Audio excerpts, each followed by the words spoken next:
Voter പട്ടികയിലെ ക്രമക്കേട് ആരോപിച്ച് രാഹുൽ ഗാന്ധി ബീഹാറിൽ വലിയ റാലി നടത്തി. ആ റാലി വലിയ വിജയമായതായി കോൺഗ്രസ് അവകാശപ്പെടുകയാണ്. പക്ഷെ അതിനെ മറ്റൊരു രീതിയിലേക്ക് വഴിതിരിച്ചുവിടാനാണ് ഇപ്പോൾ നരേന്ദ്രമോദിയുടെ ശ്രമം. നരേന്ദ്രമോദിയുടെ അമ്മയെക്കുറിച്ചുള്ള ഒരു അപമാനിക്കുന്ന തരത്തിലുള്ള ഒരു പരാമർശം കോൺഗ്രസ് നേതാവിന്റെ ഭാഗത്തു നിന്നുണ്ടായിട്ടുണ്ട്.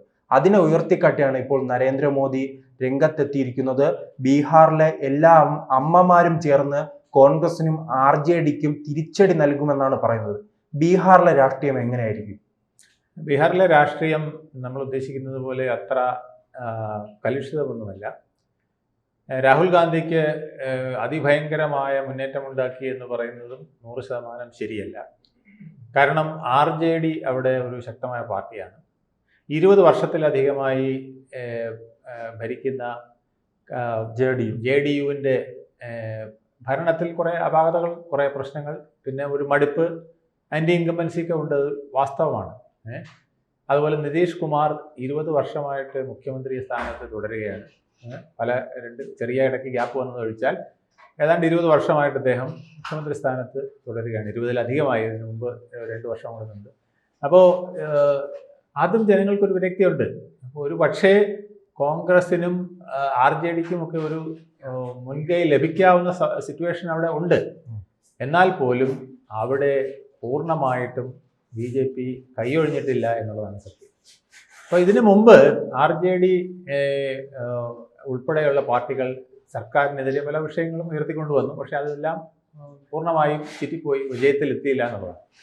പിന്നീടാണ് രാഹുൽ ഗാന്ധിക്ക് തോന്നിയത് അവിടെ ഈ തീരെ അതിപിന്നോക്ക ജാതിക്കാരുടെ ഒരു സംഗമമുള്ള സ്ഥലമാണ്. അപ്പോൾ അതൊരു മുദ്രാവാക്യമാക്കുക. അതിനാണ് ജാതി സെൻസസ് എന്നൊരു മുദ്രാവാക്യം എടുത്തത്. പക്ഷേ ഓപ്പറേഷൻ സിന്ദൂറിനിടയ്ക്ക്, അതിന് തൊട്ട് മുമ്പായിട്ട് എന്തായാലും ജാതി സെൻസസിനെ കുറിച്ചൊരു ഡിക്ലറേഷൻ സർക്കാർ പുറപ്പെടുവിക്കുകയുണ്ടായി. അതോടെ ആ ജാതി പറഞ്ഞുള്ള ഒരു വലിയ ജാഥയും പ്രകടനവും ബഹളവും നടത്താനുള്ള ചാൻസ് നഷ്ടപ്പെട്ടു. എന്നാൽ പിന്നീട് അതിന് കണ്ടെത്തിയ മറ്റൊരു ചാൻസാണ് വോട്ട് അധികാർ അല്ലെങ്കിൽ വോട്ട് ചോരി എന്ന് പറഞ്ഞ് ഈ പ്രകടനം നടത്തിയത്. ഈ പ്രകടനത്തിൽ തീർച്ചയായിട്ടും നല്ല ആൾക്കൂട്ടം ഉണ്ടായിരുന്നു. കാരണം ഇപ്പോൾ 6.25 ലക്ഷം വോട്ടർമാരെ പുറത്താക്കിയവർ തന്നെ വന്നാൽ തന്നെ വലിയൊരു ആൾക്കൂട്ടമാവും. പിന്നെ റോഹിംഗ്യൻസ് ആയിട്ടുള്ള പലരും അവിടെ ഉണ്ട്. ബംഗ്ലാദേശിൽ നിന്ന് വന്ന വലിയൊരു വിഭാഗമുണ്ട്, വോട്ട് കിട്ടണമെന്ന് ആഗ്രഹിച്ച് നടക്കുന്നത്. അവരൊക്കെ ഇതിനു വേണ്ടി പുറകെ നടക്കുകയാണ്. അപ്പോൾ വലിയ രീതിയിൽ ഈ മുന്നേറ്റം ഉണ്ടാക്കുന്നതിനിടയിലാണല്ലോ നരേന്ദ്രമോദിയുടെ അമ്മയെക്കുറിച്ചുള്ള ഒരു പ്രസ്താവന. ആ പരാമർശമാണ് അവർക്ക് ഇടയ്ക്ക് പറ്റിയ ഒരു അബദ്ധം. അല്ലെങ്കിൽ അത് സൂചിപ്പിക്കുന്നത് മറ്റൊന്നുമല്ല, നരേന്ദ്രമോദിയെയും BJPയെയും കണ്ണെടുത്താൽ കണ്ടുകൂടാത്ത ഒരു വിഭാഗം അവിടെ ഉണ്ട്. അത് അധികവും ബംഗ്ലാദേശിൽ നിന്ന് വന്നവർ തന്നെയാണ്. അപ്പോൾ അവരുടെ ഒരു തള്ളിക്കയറ്റം, അവരുടെ ഒരു ആവേശം, അതുകൊണ്ടാണ് ഞാനത് പറയാനുണ്ടായത്. പ്രകടനത്തിൽ മൊത്തം ഉണ്ടായിരുന്നു. അതാണ് ഈ വലിയ ആൾക്കൂട്ടവും വലിയ ആവേശവും. കാരണം അവർക്ക് വോട്ടില്ല, അവർ ഇന്ത്യൻ സിറ്റിസനായി അംഗീകരിക്കപ്പെട്ടിട്ടില്ല. അപ്പോൾ അവരെല്ലാം വോട്ട് തരുമെന്ന് പറയുന്ന രാഹുൽ ഗാന്ധിയുടെ പുറകെ നിൽക്കുകയാണ്. അതാണ് ആ മുന്നേറ്റം അങ്ങനെ വന്നത്. അപ്പോൾ അതിനിടയ്ക്ക് അവർക്ക് പറ്റിയ ഒരു അബദ്ധമാണ് നരേന്ദ്രമോദിയുടെ അമ്മയെ അധിക്ഷേപിച്ചുകൊണ്ടുള്ള പ്രസ്താവന. അതിൽ അദ്ദേഹം സ്ട്രോങ് ആയിട്ട് അതിൻ്റെ സെൻറ്റിമെൻ്റൽ ആസ്പെക്റ്റോടുകൂടി ഒരു അഭിപ്രായം പറഞ്ഞത്, പ്രസ്താവന നടത്തിയത് ബീഹാറിൽ വലിയ ഒരു വിഷയമായിട്ടുണ്ട്. അത് ഒരു പക്ഷേ ഈ കൊണ്ടുവന്ന ടെമ്പോയെ തണുപ്പിക്കും വിധത്തിലായി പോകുമോ എന്ന് പോലും കോൺഗ്രസ്സുകാർ ഭയക്കുന്നുണ്ട്. അതിനി വരുന്ന ദിവസങ്ങളിൽ അത് കൂടുതൽ വിഷയമായിട്ട്. ഇപ്പോൾ നരേന്ദ്രമോദി തന്നെ അതിനെക്കുറിച്ച് പരാമർശം നടത്തിയിട്ടുണ്ട്. എൻ്റെ മരിച്ചുപോയ അമ്മയെ അപമാനിക്കുകയാണ് കോൺഗ്രസും RJDയും എന്നത്. എല്ലാ കാര്യങ്ങളും ഇത്തരം ജനങ്ങളുമായി വൈകാരികമായി അങ്ങനെ ഒരു കണക്ട് ചെയ്യാൻ, അവരോട് സംസാരിക്കാൻ മോദിക്ക് ഒരു പ്രത്യേക കഴിവ് തന്നെ ഉണ്ടല്ലോ. അതെ, അത് തീർച്ചയായിട്ടും അവർക്ക് പറ്റിയ ഒരു ലാപ്സാണ്, അവർക്ക് പറ്റിയ ഒരു ഫ്ലോപ്പാണ്. അത് അവരും തിരിച്ചറിഞ്ഞിട്ടുണ്ട്. പക്ഷേ കൈവിട്ടു പോയി, വലിയൊരു അബദ്ധം പറ്റിപ്പോയി. പ്രധാനമന്ത്രിക്കെതിരെ രാഹുൽ ഗാന്ധി ചോരി എന്ന് വിളിച്ചത് തന്നെ വലിയ പ്രശ്നമായി. ചൗക്കിദാർ ചോർഹെ എന്ന് പറഞ്ഞത് തന്നെ വലിയ വിഷയമായി. അത് അദ്ദേഹത്തിന് ഇമേജ് കൂട്ടുകയും അദ്ദേഹത്തിന് പിന്നീട് പല ഘട്ടങ്ങളിലും രാഹുൽ ഗാന്ധിയെ നിഷ്പ്രഭമാക്കാനുള്ള അവസരം ഉണ്ടാക്കുകയും ചെയ്തതാണ്. അതുപോലെ മറ്റൊരു വിഷയമായിട്ട് ഇത് വന്നു ഭവിക്കാനുള്ള സാധ്യത വളരെ കൂടുതലാണ്. വലിയൊരു ആത്മവിശ്വാസമാണ് ഇതിന്റെ സമാപന സമ്മേളനത്തിൽ കണ്ടത്. ആ സമാപന സമ്മേളനത്തിൽ കണ്ട ആവേശമുണ്ടല്ലോ, അത് എവിടെ നിന്നാണ് ലഭിക്കുന്നത്? ഒരു വിജയപ്രതീക്ഷ അവർ മുന്നിൽ കാണുന്നുണ്ടോ? അല്ല, അവിടെ നല്ല ടൈറ്റ് ഫൈറ്റ് നടക്കാനുള്ള സാധ്യതയുള്ളൊരു പിന്നെ ബീഹാർ, ഞാൻ പറഞ്ഞില്ലേ 20 വർഷമായി. പക്ഷെ ഇപ്പോൾ BJP കൃത്യമായി ശ്രദ്ധ പുലർത്തുന്നുണ്ട്. അല്ല, ശ്രദ്ധ പുലർത്തുന്നുവെങ്കിലും 20 വർഷത്തെ ആന്റി ഇൻകംബൻസി നിസ്സാര കാര്യമല്ല. അതുകൊണ്ടാണ് ഈ ബീഹാറിൽ ഒരു മുഖ്യമന്ത്രിയെ മാറ്റി പ്രതിഷ്ഠിക്കാനായിട്ട് BJP പലപ്പോഴും താല്പര്യം കാണിച്ചതാണ്. അങ്ങനെ ഒരു സാധനം വന്നിരുന്നെങ്കിൽ കുറെ കൂടെ വ്യത്യാസം വന്നേനെ. പക്ഷെ അത് നിതീഷ് കുമാർ സമ്മതിക്കാനുള്ള സാധ്യത കുറവാണ് എന്നുള്ളതാണ് സത്യം. അപ്പോൾ കേന്ദ്രത്തിലെ സപ്പോർട്ടും മറ്റു കാര്യങ്ങളൊക്കെ വെച്ച് നിതീഷിനെ പിണക്കാനും കഴിയില്ല. അപ്പോൾ എന്തായാലും ഫൈറ്റ് പുതിയ ഒരു നീക്കം, അവിടെ 2000 കോടി രൂപയുടെ പാക്കേജ്, മറ്റു സൗകര്യങ്ങളെല്ലാം കൂടെ വന്നപ്പോൾ ബീഹാറിനെ ഇളക്കി മറിക്കാം. അതുപോലെ തന്നെ പിന്നെ ജാതി സെൻസസ് ഉൾപ്പെടെയുള്ള കാര്യങ്ങളിൽ അവർ കോൺഗ്രസ് അഭിപ്രായം പറയുന്നതിന് മുമ്പ് തന്നെ BJP അതിൻ്റെ നടപടികൾ എടുത്തു കഴിഞ്ഞു. അപ്പോൾ ഇതെല്ലാം കാണിക്കുന്നത് BJP തയ്യാറെടുപ്പിലാണ്. രാഹുൽ ഗാന്ധിയുടെ ഒരു അവസാന കളിയാണോ ബീഹാറിൽ കാണുന്നത്? കാരണം ഹരിയാനയിൽ പരാജയപ്പെട്ടു, മഹാരാഷ്ട്രയിൽ പരാജയപ്പെട്ടു, ഡൽഹിയിൽ പരാജയപ്പെട്ടു. ഇനി മുന്നിലുള്ളത് ബീഹാർ മാത്രമാണ്. ബീഹാർ നമുക്കറിയാം ഏറ്റവും പ്രധാനപ്പെട്ട ഒരു സ്റ്റേറ്റ് ആണ്. അത് അങ്ങനെ ഒരു സ്റ്റേറ്റായി മാറാനുള്ള കാര്യം നരേന്ദ്രമോദിക്ക് കേവല ഭൂരിപക്ഷമില്ല, അവിടുത്തെ JDUവിന്റെ പിന്തുണയോടുകൂടിയാണ് ഭരണം നടത്തുന്നത്. അങ്ങനെ ആ ഒരു പ്രധാനപ്പെട്ടൊരു സംസ്ഥാനത്ത് BJPക്ക് മുന്നേറ്റം ഉണ്ടാക്കാൻ കഴിഞ്ഞില്ലെങ്കിൽ അത് BJPയുടെ കേന്ദ്രഭരണത്തെയും ബാധിക്കുമല്ലോ.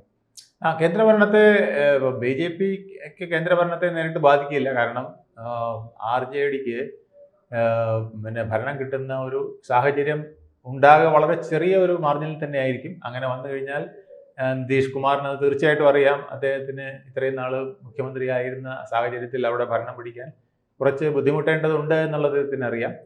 അപ്പോൾ കേന്ദ്രത്തിലെ ഒരു ഭരണവും കൂടെ അദ്ദേഹം ഇല്ലാതാക്കാൻ ശ്രമിക്കില്ല, മറ്റെന്തെങ്കിലും. കാരണം അദ്ദേഹത്തിന് വയസ്സായി, അദ്ദേഹത്തിന് ഇനി ഒരു ഊഴമില്ല. ഇപ്പോൾ ഉണ്ടെങ്കിൽ ഒരു തവണയും കൂടെ, അല്ലെങ്കിൽ ഇനി ഇല്ല എന്നുള്ളതാണ് അദ്ദേഹത്തിൻ്റെ മനസ്സിലിരിപ്പ് തന്നെ. അപ്പോൾ അതുകൊണ്ട് അദ്ദേഹം കേന്ദ്രമന്ത്രിസഭയിൽ നിന്ന് തള്ളിയിടാനും മറ്റൊന്നും ശ്രമിക്കില്ല. അതൊക്കെ പ്രതിപക്ഷത്തിൻ്റെ വെറും വാക്കുകളാണ്. അതൊന്നും നിതീഷ് കുമാർ ഈ സന്ദർഭത്തിൽ അതിന് തയ്യാറാവില്ല എന്നുള്ളത് ഉറപ്പാണ്. വിജയിച്ചാലും വിജയിച്ചില്ല. അല്ല, പക്ഷെ അദ്ദേഹം മുൻപ് ചാടുന്നു, മറുകണ്ഠം ചാടുന്നു. അല്ല, അതൊക്കെ അദ്ദേഹം തലം പോലെ ചെയ്യും. പക്ഷേ മറുകണ്ഠം ചാടിയിട്ട് എന്ത് ചെയ്യാൻ?